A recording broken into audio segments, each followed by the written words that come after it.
ഓരോരുത്തരും ഓരോ അഭിപ്രായങ്ങളുണ്ട്. പക്ഷേ തീർച്ചയായിട്ടും ഇന്ത്യയിലെ ജനങ്ങൾ ആ അഭിപ്രായങ്ങളെ ഒന്നും മാനിക്കുന്നില്ലെന്നുള്ളത് കുറേ നാളായിട്ട് നമ്മൾ കാണുന്നൊരു കാര്യമാണ്.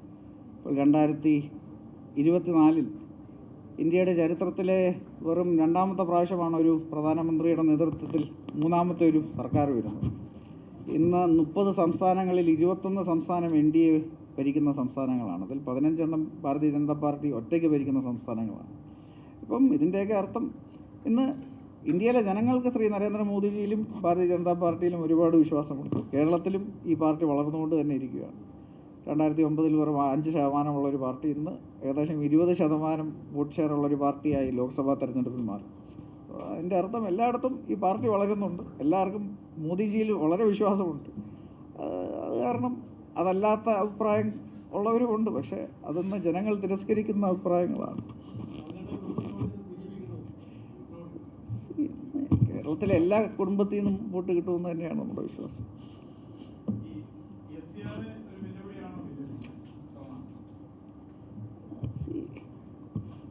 FCRA വിഷയം ഇന്ന് പ്രതിപക്ഷ പാർട്ടികൾ ഒരു വിഷയമാക്കാൻ ശ്രമിക്കുന്നുണ്ട്. പക്ഷെ അതിൽ ഒരുപാട് വശങ്ങളുണ്ട്. ഇപ്പോൾ ഈ FCRA ബില്ലിൻ്റെ ഒരു ഡിസ്കഷൻ ഇല്ലാതെ അത് പാർലമെൻറ്റിൽ പാസ്സാക്കുന്നില്ലെന്നുള്ളത് ശ്രീ കിരൺ റിജിജു വളരെ വ്യക്തമായി അതിൻ്റെ ഒരു നയം പറഞ്ഞു. പക്ഷേ ഇതിൻ്റെ മറ്റ് വശങ്ങൾ നോക്കുമ്പോൾ ഇന്ന് ഞാൻ 2-3 ഉദാഹരണങ്ങൾ പറയാം. ഇപ്പോൾ കുറച്ച് നാളിന് മുമ്പ് ഒരു വഖഫ് അമെൻമെൻറ്റ് ആക്ട് ഉണ്ടായിരുന്നു. അതിപ്പോൾ പാസ്സായിട്ട് ഏകദേശം 1 കൊല്ലമായി.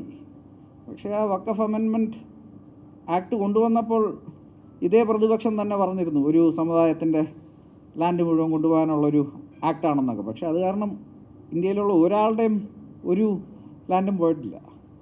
അതുപോലെ 4-5 വർഷങ്ങൾക്ക് മുമ്പ് CAA സിറ്റിസൺഷിപ്പ് അമെൻമെൻറ്റ് ആക്ട് അത് കൊണ്ടുവന്നപ്പോഴും ഇന്ന് ഈ ബളമുണ്ടാക്കുന്നവർ തന്നെ പറഞ്ഞൊരു കാര്യമാണ് ഇന്ന് ഒരു സമൂഹത്തിലുള്ളവരുടെ സിറ്റിസൺഷിപ്പ് പോകുമെന്നൊക്കെ പറഞ്ഞു. പക്ഷേ ഇന്ത്യയിലുള്ള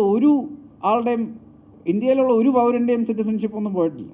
പക്ഷേ അയൽ രാജ്യങ്ങളിലുള്ള ചില പ്രോസിക്യൂട്ടഡ് ആയിട്ടുള്ള മൈനോറിറ്റീസിന് ഇന്ത്യക്ക് അഭയം കൊടുക്കാനുള്ളൊരു സാഹചര്യമുണ്ടായി.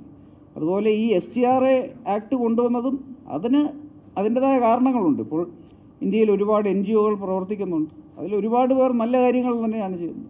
പക്ഷേ ഇപ്പം ചില ഉദാഹരണങ്ങൾ ഞാൻ പറയുകയാണ്. ഇപ്പം ഫോർ എക്സാമ്പിൾ നമ്മുടെ ഒരുപാട് ബോർഡർ സംസ്ഥാനങ്ങളുണ്ട്. ഇപ്പം കാശ്മീറും പഞ്ചാബും നോർത്ത് ഈസ്റ്റിലും ഒക്കെ ഇവിടെയൊക്കെ ഒരുപാട് NGOകൾ ചിലതൊക്കെ ഇൻ്റർനാഷണൽ റെപ്യൂട്ടേഷൻ ഉള്ളതും ഇൻ്റർനാഷണൽ പ്രസൻസ് ഉള്ള NGOകളുമാണ്.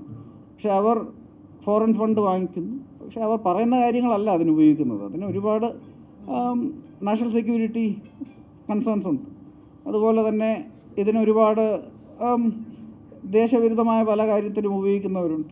അതുപോലെ ഇപ്പം ഒരു ബിസിനസ് ചെയ്യുന്നവരായാലും ഒരു ഇൻഡിവിജ്വലായാലും ഒരു കോർപ്പറേറ്റ് ആയാലും അവർക്ക് പുറത്തുനിന്ന് ഫണ്ട് കൊണ്ടുവരുമ്പോൾ അതിൻ്റെതായ ചില നോംസ് ഉണ്ട്. അതുപോലെ NGOസിനും പുറത്തുനിന്ന് ഫണ്ട് കൊണ്ടുവരുമ്പോൾ NGOയുടെ ബൈലൈൻസിൽ വളരെ ക്ലിയറായിട്ട് എഴുതിയിരിക്കുന്ന ചില കാര്യങ്ങളുണ്ട്. ഇതിന് മാത്രമേ ഫണ്ട് ഉപയോഗിക്കാവുള്ളൂ. പക്ഷേ അതല്ലാതെ മറ്റു കാര്യങ്ങൾക്ക് ഉപയോഗിച്ചാൽ ചിലപ്പോൾ ലൈസൻസ് ക്യാൻസലാകും. അത് റിയാലിറ്റിയാണ്.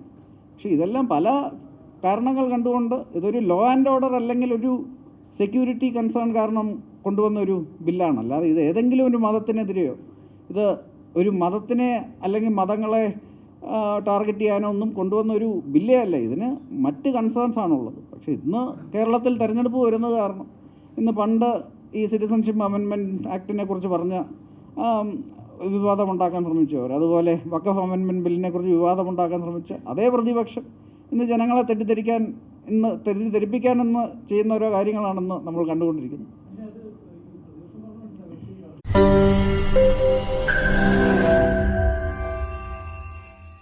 ലോകത്തെവിടെയായാലും ഏത് സമയത്തും 24 വാർത്തകളും ഓഗ്മെന്റഡ് റിയാലിറ്റി പാക്കേജുകളും എക്സ്പ്ലെയിനറുകളും വിശദമായി കാണാൻ ഞങ്ങളുടെ YouTube ചാനൽ നിങ്ങൾക്ക് സബ്സ്ക്രൈബ് ചെയ്യാം.